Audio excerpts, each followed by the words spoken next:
Hey everybody, it's Connor Nielsen And I'm Spencer Nielsen.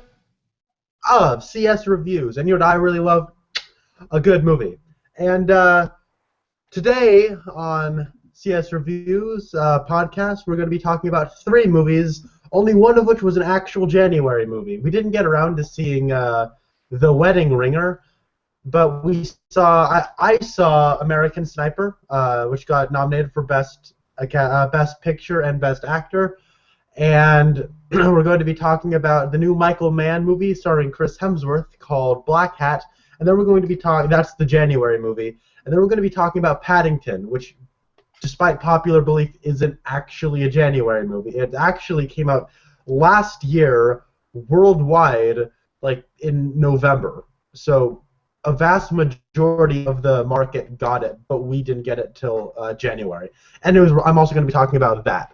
So, Spence, how was your week? I had a good week. Great week at school. Played a lot of jazz in my jazz band. We only got around to seeing one movie with you because it shows you how busy we've been. Haven't had a Oh, lot. no. We also saw Whiplash again. Oh my goodness! What am I?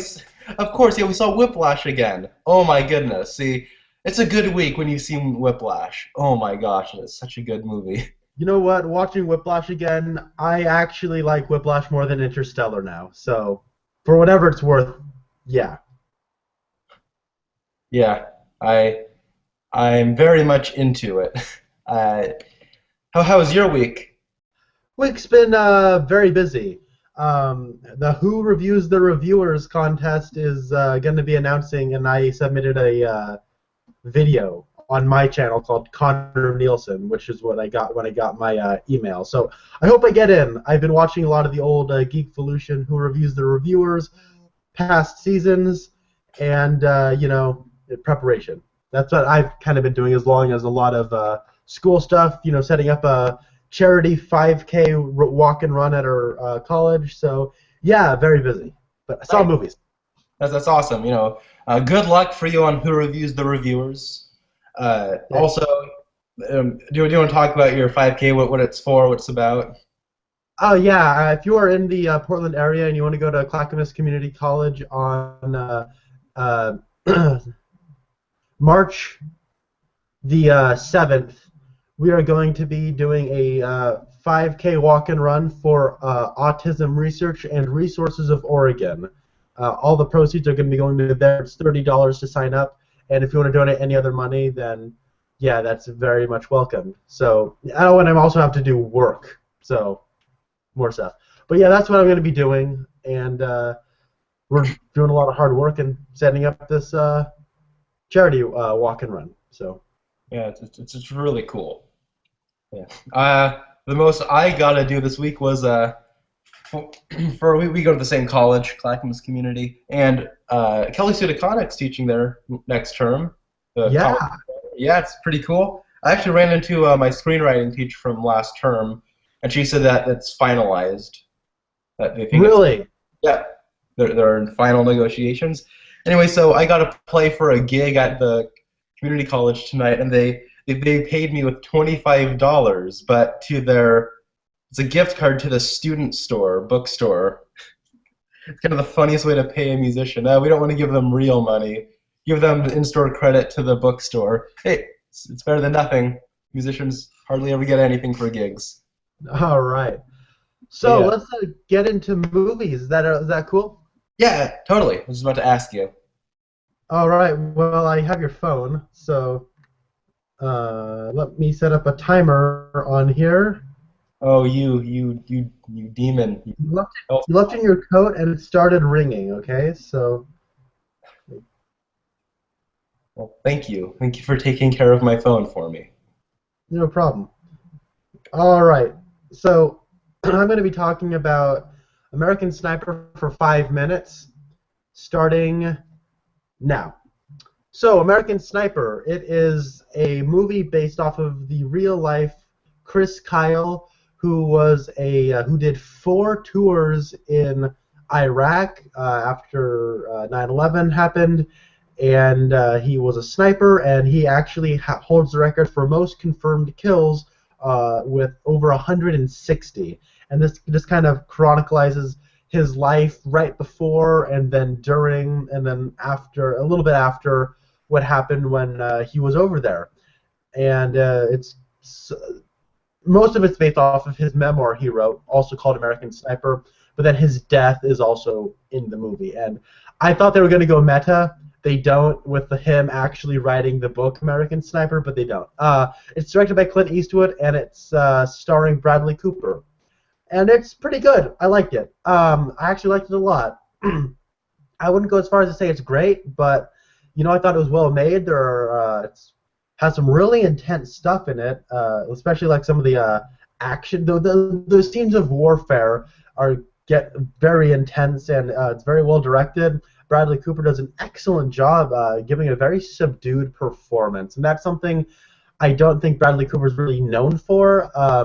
Even stuff in like American Hustle last year, he kind of was very, jittery and everything, and then in like Silver Linings Playbook, he was a little bit more subdued there, but there were again scenes of him, he played a man with bipolar, so he kind of freaked out a couple of times. So this one, it's a very, very subdued. He puts on a very good Texas accent, and Sienna Miller's also in there, and his wife, she's good. The character doesn't really have much to do, but Sienna Miller's really good. And Clint Eastwood, good job directing this movie. There are a couple things that I didn't like. There's one scene that's a big payoff that I thought was very corny, the way it was directed. But, this movie has generated a lot of controversy based off of the real-life Chris Kyle. I'm not going to go into that because I'm talking about a movie, not political stuff. At one point, Steven Spielberg was attached to direct this, and I think some of the stylistic choices he would have done, I think would have benefited this more from a narrative point of view, and it would have had a little bit more to say. But all in all, it's a good movie. There's a lot of, I work at a movie theater. This movie in the 4-day weekend, Martin Luther King, made over $100 million, which is, I think, is wow. That is great marketing. Get it nominated for Best Picture the day before it comes in the wide release is very smart. It had an amazing, amazing trailer. Am I right, dude? That trailer was nuts. Yeah, it was fantastic. I remember, what movie were we seeing? Oh, we were seeing Gone Girl. Right, yeah, we were seeing Gone Girl, and that trailer came up. I saw Bradley Cooper at first, and then he kind of just slouches, and I'm like, oh, it's going to be like a war comedy, kind of like Stripes, or like a dramedy. And then it gets so intense, and then it just ends, and you're like, I need to see this movie. And then I heard nothing about it for a long time, then I sort of lost anticipation for it. And then it was announced like Best Picture before it came out in wide release. So then I wanted to see it again. Yeah, it's really good. I'd recommend checking it out. And I know a lot of people are loving this movie. I know a lot of people going into the movie are excited. A lot of people coming out are just loving the heck out of it. I know a couple of my coworkers have seen it multiple times already. There are a couple of times where I know it's based off of a real-life story, but there are very there's some dialogue in there that's very generic, kind of cliche war dialogue, because again, some of this is fictitious, for the sake of dialogue, They take liberties to tell the story. Exactly, and they should, just like any movie should. For the best possible movie, I think there's a couple instances where it's a little cheesy, a little corny, and I think the ending, for lack of a better term, feels very tacked on.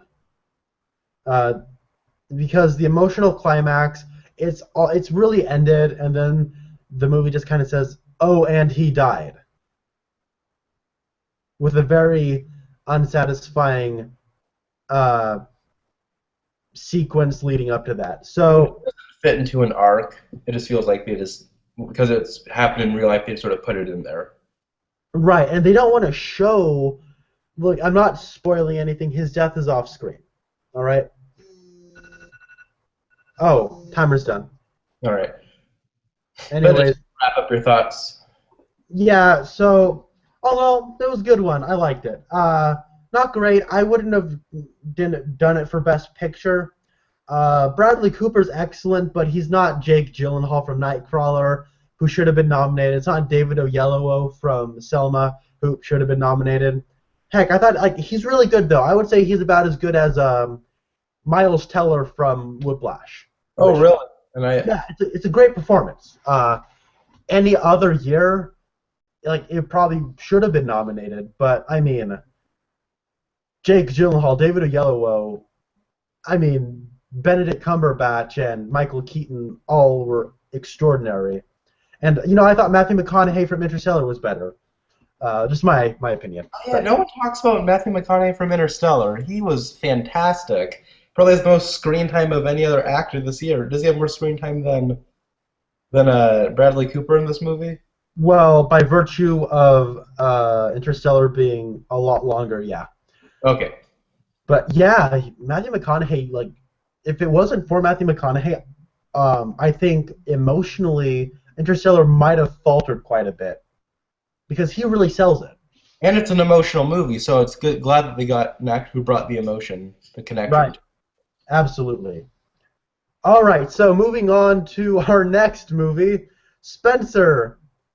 We saw Blackhat. We did. The only movie I saw this week. Sucker. So Connor, why don't you tell us about Blackhat? So in Blackhat, directed by Michael Mann, starring Chris Hemsworth, and this is Blackhat. Chris Hemsworth looks for somebody. Spencer, what do you think about Blackhat? Well, period. That's all it's about. Go on.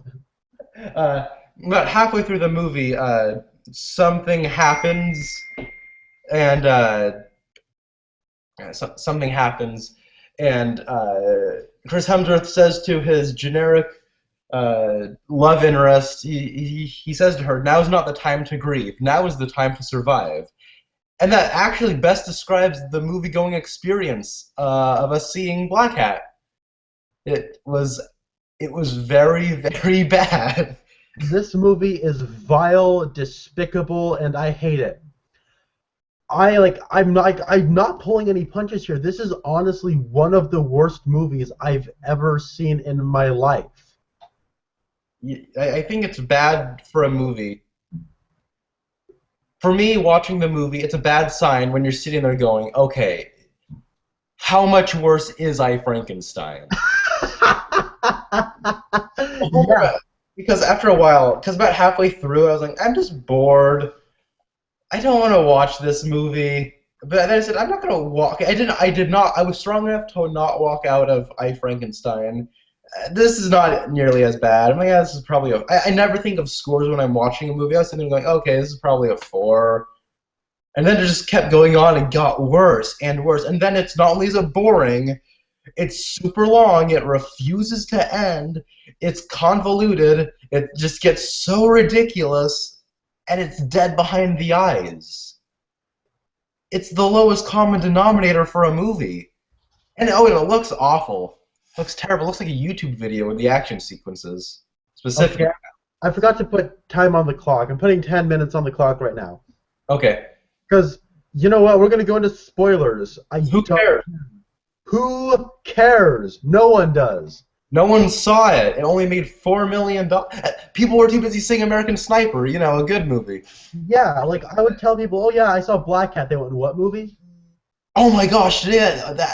Really quickly, in my public speaking class today, I was sitting next to, there was 2 girls I didn't sit next to, and I said, oh yeah, I saw Blackhat this weekend, and this one girl says, what's that? I saw American Sniper. Yeah. I went, oh, it's the Chris Hemsworth movie where he's a hacker, and she went, oh yeah, I think I saw a commercial for that on YouTube. So, what I want to say about this movie is, I thought this movie was worse than I, Frankenstein. By virtue of being longer. So, in my eyes, like, there's only so bad a movie can get, unless you're Batman and Robin or Battlefield Earth, then that thing is, like, in a void of, like, face melting. But, in general, like, unless it is an outlier, like, a complete outlier, then, like, there's only so bad a movie can get. before. If you can manage to be that bad, then what differentiates me from like hating you more than anything else is by like how long it is. And that's not Now, a good sign because you can't even like judge it as a movie. exactly. So it almost feels like a race at that point. I mean, at least I, Frankenstein, had the courtesy of being 90 minutes. Would you call that a courtesy? No, but it was only 90 minutes. Is it a 2 hour? This was just as long as American Sniper was. This is actually longer by 1 minute. What? I hate this movie. We Okay, haven't even really talked about the movie. well, there's nothing really to talk about, but let's try. Let's honestly try. Okay. I tried. I honestly tried. Sorry, that was from a good. Yeah, and every movie that Hollywood releases just proves my point, really. No, so the synopsis is there's a bad hacker out there somewhere, and Chris Hemsworth is the world's greatest hacker. Chris Hemsworth. Yeah, look at my Chris Hemsworth arms. Good try. Yeah, shouldn't Chris Hemsworth be jealous? No. So he's in prison, and then a nuclear reactor goes off, and then they're like in China because it was hacked, and then some guy who has no emotional connection to this just says, "Okay, we need to find Chris Hemsworth. We need to get him because he'll help us." And then the FBI goes, "Sure, whatever." And then Chris Hemsworth is like, "Those are the terms." And then Chris Hemsworth is like, "Okay, I'm going to help find this hacker." Clickety clackety clickety clackety. Oh, Chinese dude. Oh no, sorry. It's that this. By the way, it's that boring. But like, so you have this like guy who has no emotional investment to this like nuclear like reactor explosion thing. And then you have him enlists another person who has even less emotional investment in this nuclear reactor hack coming in to solve it, to find out who did it. So nobody really cares. They're just doing it just because. And, like, people look like they're on the way to the bank the entire movie. The ADR in this movie is some of the worst I've ever seen. The action scenes are terrible. The movie's shot awfully, and it's monotonous. It wouldn't end. And this movie is like I'm the first time this has ever happened to me in a theater. I fell to sleep. I then woke up and I was like, "Oh yeah, this movie, whatever." So I kept watching it, and I kept looking around. You looked miserable. I would have fallen asleep again, but it was too cold in the theater to sleep. You like looking over. You know when you see somebody who is having the worst day of their life, and they just have this agony in their face that they carry. You looked just like that. Well, you were just like this. No, it was. And then people walked out of this theater. People watch us talk about this and they're just kind of being snobbish about it. No, people walked out of the theater and they didn't come back. Because it's also just very passively bad. It gives you no reason to enjoy it. And honestly, the only connection between Chris Hemsworth and the villain is who looks like John Schnepp from AMC Movie Talk. Yes, he does. Who's an awful actor who whispers every line, and the audio is so bad in this movie. Anyways, those are the terms. Anyways, the only connection between these two characters is that we found out, Chris Hemsworth, that you're the hacker. He used the same code that you invented. Yeah. No one uses my code without me permission. Rrr. It's not even that energetic. It's just. Oh, well, that sucks. Somebody used your code. Oh, let's go find him.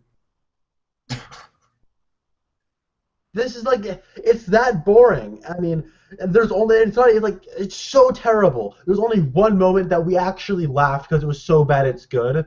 It's where Chris Hemsworth finds out what the bad guys are doing, and the bad guys' evil plan is we're going to blow up turbines out in the middle of nowhere. And it'll cause a flood. Honestly, the guys. So that the price of copper can rise. Who in this movie cares about the price of copper? Connor, we don't even have like a clear like opinion with the bad guys like evil schemes. That's how disengaged we were. I'm like, oh, it's water, right? Honestly, this guy is like ugly Lex Luthor. Yeah. And I'm going to explode things so that the prices can go up and I can monopolize. But he's not even monopolizing. He's just never mind. So and then like he has the worst. So like half the movie is just we need to find the henchman. We need to find the henchman. The henchman goes bang bang, and there's the worst CGI blood effects you've ever seen in a movie. And then like this felt like a YouTube movie that just so happened to have Chris Hemsworth, and like I went like when people like so. While I was watching, it's like it's boring, but it's harmlessly bad. Then like Viola Davis and then all the other CIA people die, and then the best friend, they all die, and it's just Chris Hemsworth and his like girlfriend, who like at that point, and then he goes like, oh the awful, terrible actress, by the way. Yeah, every line she did is like dubbed over, and it's like the worst dubbing ever. Every single line of dialogue. Anyway, sorry. Say the so bad it's good line, because that's what we were talking about. Okay, so here's the line. He has his shades on, he finds out what's happening, and he just goes, "That's what you were doing. I figured it out. You're going to raise the price of copper. You didn't think I'd figure it out, but I found out, you son of a bitch." That is the line. It is so funny. It's so bad. Also, like, the supporting cast is, like, one of the only entertaining sort of things to watch. Like, Viola Davis is actually, I guess, kind of trying, I suppose, but she's hardly in the movie. And then... machine. What? She's a one-liner machine. Yeah, she is, like, you can call me Chica. There's at the beginning, Chris Hemsworth calls her Chica, and she says to him, "Do I look Hispanic to you?" And then later in the movie, he does something that apparently impresses her, and she goes, "You can call me Chica anytime you want." And that's the only time in the movie where the audience reacted. Like, our audience went, ha, ha, ha. And we both just went, ugh. And so, but the emotional, like, people... Oh, sorry, go on. But then there's the other supporting character who looks like Tom Berenger from Platoon mixed with Jake Gyllenhaal from Nightcrawler. And it's like the most distracting thing ever. You mean Mr. Goodshot? Yeah, Mr. Goodshot. I don't remember. All I know about this character is that when he holds a pistol and he just stands out in the middle of the street and goes like this, and then stands there for 5 seconds and then shoots a gun, he can hit stuff. Yeah. Anyways, you were going to say something. All right, we're out of time, but I'll just have one last thing. Is like the emotional connection like between all these supporting characters, like, oh, the screenwriter's like, well, there needs to be something for the audience to latch onto, so 9/11. Oh yeah, I keep forgetting to tell you that. It's just Viola Davis is like she's like the tough girl, and then Jake Berenger says, "Tell me, who did you lose in 9/11?" I went like, all right. What? But just one of my final thoughts is the ending, is abysmal, but at least it kind of wraps up, but we don't get any closure. All that happens is Chris Hemsworth stabs the villain to death with his fist because it shows him with a knife, and then when it cuts to him stabbing him, he's holding nothing, and it's funny. And then he falls and just dies, and then he leaves. The end. Yeah. And so also like, oh, so they're gonna meet up with the bad guy, right? Maybe there will be some sort of like depth here. There will be some kind of thematic substance. No, they just meet up and he just kills him, and then he goes, okay, let's go to the bank. Like that's all this movie is. He looks for he looks for somebody, and then he just kills him. Movie over. This meant nothing to anybody. I hate this movie. 1 out of 10. It's gonna take a lot for something to be worse than this movie. Yeah, I would give it a 1.5 out of 10 just because it's not as bad as I Frankenstein. How? How is this movie not worse than I Frankenstein? Because at least this movie doesn't expect me to take gargoyle order seriously. Okay. Also, I knew this movie was gonna be a pretty bad. Oh, right. I got to say something about this again. I know we're way over time on this, but like I fell asleep and I woke up. Nice. I woke up and during the movie, and I was like, oh yeah, this movie's still on. And then like the movie was like, I hate this movie, just end. And then the movie ended, and I left the theater, and like there was light, and there were like people walking in a hallway, and then I realized, oh, I'm awake. This movie is like being asleep while you're awake, like you're being pumped with some kind of like anesthesia. It's like you're in Urido. You're like you're Yeah, gonna. so this movie is like watching a nightmare. Yeah, 1 out of 10. Screw this movie. Anyways, and you were laughing maniacally after this movie because you were like, things, people, ha ha ha ha. Like, and you were like being legitimate about it. You weren't faking. This movie broke you. This movie, like, I thought I was gonna go insane. Yeah. All right. Blackhat, you gave it a 1 out of 10. I give it a 1.5 out of 10. Ouch. All right. Paddington. How did you feel about it? I did not see. Yay, Paddington! You saw this with our younger brother. Yes, I saw it with Levi. I'm so glad to see this movie with him. So yeah, let me put like 6 minutes on the clock because this movie I have quite a bit to say about this. I didn't expect to, but let's go with 7 minutes starting now. Okay, so Paddington is a movie that's been released pretty much worldwide since November, and it is the classic story of Paddington Bear about a little bear voiced by Ben Whishaw that comes to London after his home is destroyed and he needs to find a new home. And then he comes in along with this proper British family, and shenanigans ensue. And it is one of the most creative It's the most creative family movie I've seen since the Lego Movie, and it might be just as creative on a directorial level. Not as deep on a screenwriting or thematic level, but as creative. Paul King directed this. I can't wait to see what Paul King does next. Yeah, I really like this one. It's a lot of fun. It's so much fun. It's so creative. I really, really like it. Like the director, okay, sorry.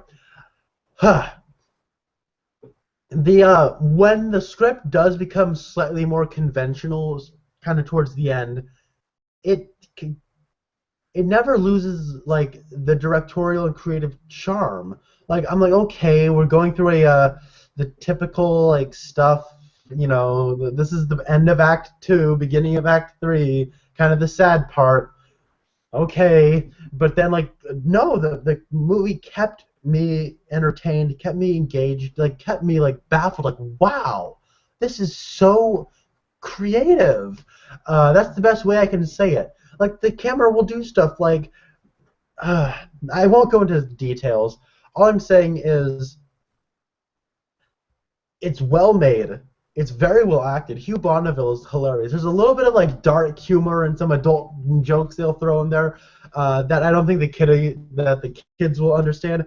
But it's not like distracting. Like get it? Hey, this is why you're here. But it's one of those, like, there was like a good 20-minute portion in here that I was just beaming from ear to ear. I was happy. I was filled with joy. You were It was happy?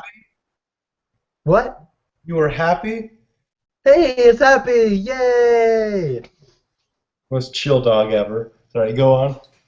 So, um, what I really like the most about this movie is it's about Paddington. There's like, so he moves in with his family, and shenanigans ensue. There isn't one of those stupid, dumb as rocks, idiot jokes where it's let's shake hands. No, this is how you shake hands. There's none of that stupid, dumb as rocks, idiot joke. It's not in here because Paddington is a lovable, polite, great hero that we love him instantly, and we can just relate with him, and we want him to succeed immediately. Yeah, pulls the how do you do? Remember your manners, and he's just so polite, and he just wanted this little cuddly bear to succeed, and so the movie's always about him and his journey. There's no stupid, like, cheap, the dad's having a hard time at work, and then he's got to take Paddington to work, and then there's shenanigans, and the dad's fired, and then the dad's doing the you'll get out of this house, you're more trouble than you're worth. There's none of that here. There's no part where they have to dress Paddington up as a kid and then take him to school, and then all the kids are like, you look like a real kid. There's none of that stuff here. It's clever, it's witty and charming. Like, you put all these quotes on the box. I don't care how generic it sounds. It made me feel joy and warmth, and I really, really, really, really, really like Paddington. Nice. And Levi had a fun time too, right? Oh yeah, we had a blast. We talked about it. I took him to Bahio afterwards. It was awesome. Nice. Got like 2.5 minutes. Let's see. As far as things I don't really care too much for, Nicole Kidman's in this movie. I didn't really care too much about her subplot. She was having a good time. She was, giving it 100%, and it was fun to watch her. But her whole subplot, it's kind of whatever. And then the movie itself sort of like ended a little. It has very conventional like final act, but the movie visually is gorgeous. The colors just pop. I love the stuff they do. I love the world that they have. I like how like the shenanigans Paddington gets into is because of our technology, and that was really smart. Like there's a whole gag where he has tape that I was like, oh, I like that. That was clever. And there's the things they'll do is like he's writing letters, and then like in the attic, and then the camera will pan over to a little like dollhouse, and the dollhouse will open, and it's like set up like the house he's in, and then like it'll go into the different rooms, and you'll see the different actors in the different rooms, and like the little boy's room has like this like it's like he builds like his own toys, and he has all these lights spinning around, and it's like a jaw-dropping image where you just see the little boy sitting there with all the lights going off. It's like, wow, that's beautiful. And the little girl has all the photos on her wall, and the way like the pictures will move a little bit, and then the way the pictures will interact, it's like, wow, that's so creative and clever. And it's like, if I saw this as a kid, it would immediately spark some sort of imagination. I'd want to make something after seeing this. I really like. I as a person, I love this movie. As a movie, it's really, really good. It's great. It's not like excellent or anything, but I know like on a subjective level, I really, really did love this movie. So yeah, that's really all I've got to say about it. I got about 15 seconds to spare. Anyways, I'm going to give Paddington an 8.5 out of 10. I really, really liked it. It's great. So you have a 1 and you have an 8.5. Pretty opposite ends of the spectrum. You have one movie that is completely uncreative, uncharming, and boring, and you have this movie which is charming and creative and clever and engaging, exciting. Yeah, yeah. So I guess that's all the movies we talked about. We didn't get around to seeing The Wedding Ringer. I think the ship sort of sailed on that one, but it's probably going to come to Netflix, like Ride Along did last year. We'll probably talk about it when it comes to Netflix. We just couldn't like get our schedules aligned right so that we could go see another movie. I saw 3 movies in 3 days, guys, and I work and I'm at school and I couldn't get around to it. And this isn't my job. We just do this for fun. So yeah, isn't it strange, Spencer? We've had 3 like honest to God January movies, like 3 honest to God 2015 movies so far this year, and the best one was Woman in Black 2. I honestly cannot believe that at all. Like, if you would have told me what out of the following movies, The Woman in Black 2, Angel of Death, Blackhat, and what was the other movie? It was Taken 3, man. You don't remember Right. Forrest Whitaker go, get here! No, no, get here, get here! The No, bagels, they were still warm. I knew it was you. I knew you were right, cause the bagel. They still want. I just don't understand. Why would somebody put his ex-wife and then bring back bagels? I just don't get that. The bagels were still warm. That's Anyways, gonna be one of those lines where those I knew it lines, because it's kind of how our friend Vince did he coin the term? I'm sure Knife, I don't know, but he just like there's like the knife in pocket shot from horror movies, just in the whodunits. The bagels were still warm. That's yeah. gonna be one of those ones. Anyways, but yeah, out of those 3 movies, you would which one's the worst? Which one's the best? I probably said, oh, Blackhat. That's probably gonna be the best out of those 3. But no, it's the worst. Holy cow! Yeah, so that's all we've got for this week. Yeah, we should maybe do a little bit more viewer interaction. We don't have a lot of viewers, but whatever. If you want to like ask a question or send us a personal message, I know it's hard to do that on YouTube now, but find a way and then we'll answer it. Next time, We hopefully we can again get it out earlier than Thursdays. We wanted to do this Tuesday, but we didn't. Anyways. So anyways, coming up next week, we have Johnny Depp, Gwyneth Paltrow, Ewan McGregor, and Olivia Munn in Mordecai. mm. I'm sorry. You said Mordecai, and I just had flashbacks to the trailer and how much I didn't want to be there. We got... Yeah, I don't want to see that movie either. We have, from the mind of George Lucas, Strange Magic. Yeah, he's only credited with story, so whatever. Why plaster his name over the posters, though? It's annoying. Because no one knows who directed this, no one knows who wrote this, whatever. It's a January animated movie. Last time this happened, we got the nut job. January, Strange Magic. Not even children are safe in January. So, and then finally we have The Boy Next Door. Yeah! Hilarious. Oh my gosh, I'm so. I live next door. I love your mama's cookies. It got pretty wet over here. Those are all lines from the trailer. It's supposed to be a thriller like movie, but it looks hilarious. So yeah, we're gonna go see that.